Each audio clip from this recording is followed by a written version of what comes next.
Həmçinin sünnə əməllərdən, dəyərli qardaşlarım, 48-ci namazda təkbirlər. Yəni namazda, daha doğrusu təkbirlər zamanı əlləri qaldırmaq. Və Rasulullah s.ə.v harada əllərini qaldırardı, harada qaldırmazdı. İbn Məsud, Əbu Hureyra radiyallahu anh, həmçinin İbn Ömərdən gəlir ki, onlar deyirlər ki, Allah Rasulü namazda ikən təkbirlərdə əllərini qaldıranda ya çiynlər bərabərliyinə qaldırardı, ya da qulaqlarının bu hissələri var, bu ucları, qulaqlarına qədər qaldırardı. İki cürə. Yəni bu cürə gəlməyib belə. Bu cürə təkbir gətirmək gəlməyib. Ya çiyin bərabərliyi, ya da qulaqlarına kimi bərabər gəlir. Namazda əlləri qaldırmaq sünnədir. Namazda əlləri qaldırmaq sünnədir. Lakin kəlmənin özü var, təkbir, Allah-u Ekber. O vacibdir. Əgər sən Allah-u Ekber deməsən, səhv səcdəsi etməsən. Əlləri qaldırmasan isə o sünnədir, ona heç bir səhv səcdəsi düşmür. Ona görə bu barədə ayrıca dərslərimiz var. Namazın vacibləri, sünnətləri, girib onları bir də oxuyub, yəni öyrənib əzbərləmək lazımdır. Və İbn Məsud deyir ki, 4 dənə yerdə Rasulullah s.ə.v daim əllərini qaldırardı namazda.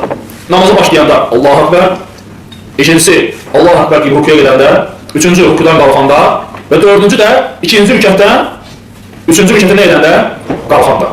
Yəni 3-dən 4-ə qalxanda, deməli ikinci rükətdən üçüncü rükətə qalxanda Allah Rasulü bu 4 dənə yerdə daima qaldırar. Və digər yerlərdə sahabələr rəvayət edir ki, Allah Rasulü hər oturanda, hər qalxanda təkbir gətirərdi bəzən. Bəzən təkbirlərdə əllərini qaldırardı Peyğəmbər sallallahu. Məsəl üçün Allah Ekber dedi, getdi səcdəyə. Səcdədən qalxdı, Allah Ekber, biz əllərimizi qaldırırıq. Lakin sünnədə gəlib Peyğəmbər sallallahu.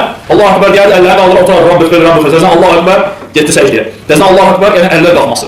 Bu da Peyğəmbər sallallahu unudulmuş sünnə əməllərdəndir ki, hansı ki, Şeyx Alban rəhməhullah bu barədə də namazın qılınma adlı kitabında, yəni Peyğəmbər sallallahu təkbirdən təslimə qədər olan kitabda qeyd danışır bu barədə. Və bir çox əsərlər gətirir ki, sahabələr, yəni bu 4 yer istisna olmaqla başqa yerlərdə də yəni arada qaldırardı əllərini Rasulullah sallallahu. Bunu görürlər Peyğəmbər sallallahu ki, o əllərini qaldırardı. Bu da Allah Rasulunun unudulmuş sünnələrindəndir.